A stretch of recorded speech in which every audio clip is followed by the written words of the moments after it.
নমস্কার বন্ধুরা, চিত্রাস ডেইলি লাইফস্টাইলে আপনাদেরকে স্বাগত। আমি আজকে হোলি স্পেশাল বেসনের লাড্ডু করে দেখাবো। দেখুন, আমি এটা এখন চিনির এটা শিরা হবে না, এটা হচ্ছে যেটা বলে তাগাড় বলে, চিনির তাগাড় বানাবো বেসনের লাড্ডুর জন্য বা যে কোনো ড্রাই লাড্ডুর জন্য। এরকমভাবেই তাগাড় তৈরি করতে হয়। আমি প্রথমে চিনিটা দিলাম, তারপরে চিনিটা দিয়ে সামান্য একটু জল দিয়েছিলাম। জল দিয়ে ঘাটার পরে একটু চিনি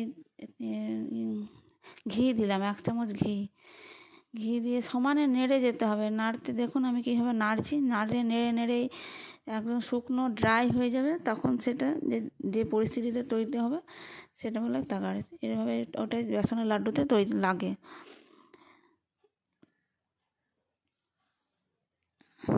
আপনারা দেখুন, এই লাড্ডুটা এই যে কোনো বাড়িতে পুজো আচ্ছাতেও তৈরি করতে পারেন, বা এরকম ঠাকুরের ভোগ লাগাবা বা যে কোনো হোক, যাই হোক, ঘরে মিষ্টি তৈরি করতে ইচ্ছে করলে এটা বানিয়ে দেখতে পারেন, কেমন লাগছে জানাবেন। যতটা পরিমাণ আমি চিনি নিয়েছি, চিনিটা এখন তাগাড় বানানো, সে ততটা পরিমাণে আমি বেসন নিয়েছি। বেসনটা ঠিক ততটা পরিমাণই নিতে হবে, মানে যতটা, মানে 1 কাপ চিনি 1 কাপ বেসন। আর ঘিটা তার থেকে আমি 250 যদি বেসন নিই, তাহলে ঘিটা 100 গ্রাম নিতে হবে। 100 গ্রাম ঘি নিতে হবে। এটা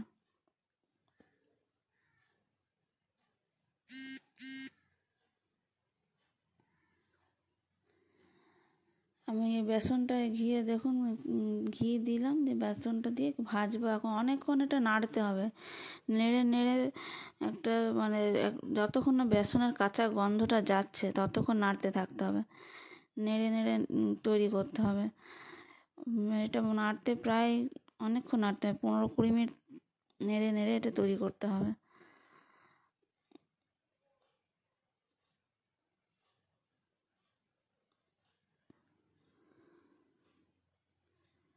আড়াইশো বেসনে 250 চিনি লাগবে, আর ঘি 100 গ্রাম।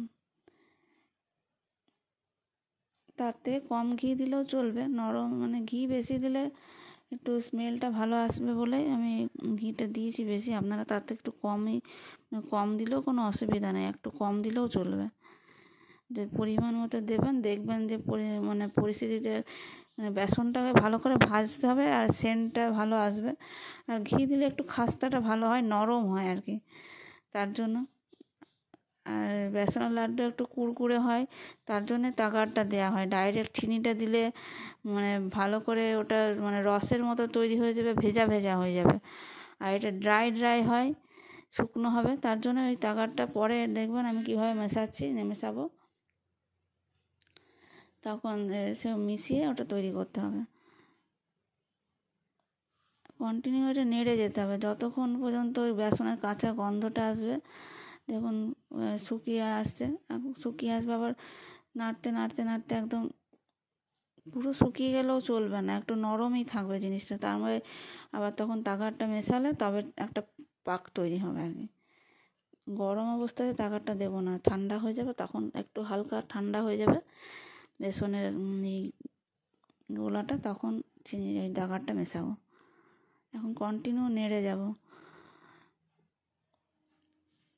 এটা করতে একটু সময় লাগবে, মানে তাড়াতাড়ি হবে না লাড্ডুটা, একটু সময় ধরে, একটু হাতে সময় নিয়েই করতে হবে, সমানে নেড়ে নেড়েই এটা করে যেতে হবে।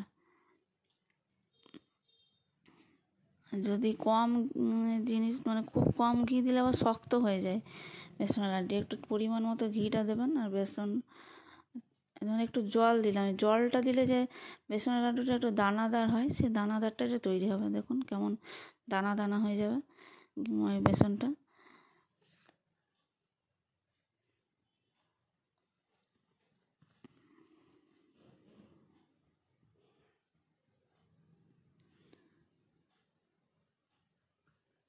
এটা হোলি স্পেশাল, আমি বাড়িতে বানিয়েছি, আপনারাও বাড়িতে বানান, দেখুন, ঠাকুরের ভোগে লাগান, নিজেরাও খেয়ে বাড়িতে তৈরি করে খেয়ে দেখুন কেমন লাগছে, জানাবেন, কমেন্ট করবেন, অনেক অনেক শেয়ার করুন রেসিপিটা, আমার পাশে থাকবেন, আমার চ্যানেলটাকে সাবস্ক্রাইব করুন। আরও নতুন নতুন রেসিপি রেসিপি দেবো আমি, দেখবেন। আমি এই চ্যানেলে নতুন এসেছি, আরও নতুন নতুন অনেক কিছুই দেখাবার আছে। আপনারা দেখুন, আমি অনেক কিছু বলবো, দেখাবো, আমার সাথে থাকুন। দেখুন আমি যেটা ঢেলে নিলাম থালাতে, হ্যাঁ, থালাতে ঢেলে নিলাম। একটু এলাচ গুঁড়ো করে নিলাম, এলাচ গুঁড়োটা করে নেবো, থালাটা ঢেলে নেবো। এবার একটু ঠান্ডা হয়ে যাবে, খুব গরমে কিন্তু টাকাটা দিলে হবে না।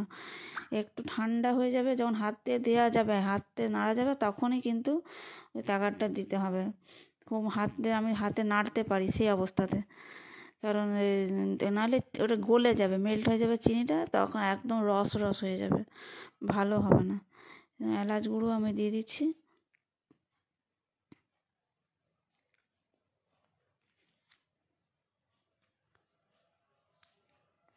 ভালো করে মেখে নেব দুটো একসাথে, তারপরে লাড্ডু পাকাবো।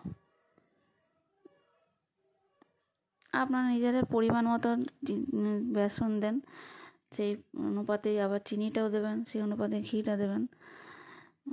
তাহলে দেখবেন, এভাবে আমি যেভাবে তৈরি করলাম সেই প্রসেসটা ফলো করবেন, দেখবেন লাড্ডু আমার যেমন হয়েছে তেমনি আপনাদেরও হবে। এই লাড্ডু খেতে খুব টেস্টি হয়, খুব সুন্দর টেস্ট হয়। ঠাকুরের ভোগের জন্য খুব একদম খুব ভালো মিষ্টি। এটা একটা বাড়িতে বানিয়ে ঠাকুরকে ভোগ লাগান।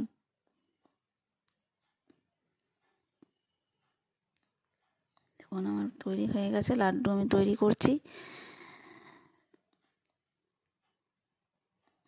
আপনাদের বাড়িতে বানিয়ে খেয়ে দেখুন কেমন হয়েছে, আমাকে জানাবেন যে আমার রেসিপিটা ঠিকঠাক হয়েছে কিনা।